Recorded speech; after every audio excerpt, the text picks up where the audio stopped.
पहली बारिश में ही बाढ़ अनुमंडल के सकसोहरा बाजार में सड़कों पर पानी भर गया। हल्की बारिश में ही बाजार की दुकानों में पानी घुस गया। दुकान में गंदे नाले का पानी भर जाने से दुकानदार सड़कों पर निकल आए।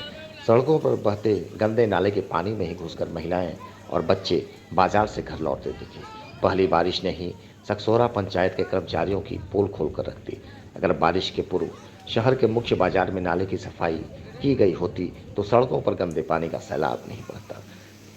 सकसोरा बाजार के दुकानदारों में दुकान में पानी भर जाने को लेकर काफ़ी आक्रोश दिखा। दुकान में पानी घुस जाने से कपड़े एवं राशन दुकानदारों को भारी नुकसान हुआ। फुटपाथ पर फल एवं सब्जी विक्रेता भी सड़क पर पानी भर जाने से काफ़ी परेशान दिखे।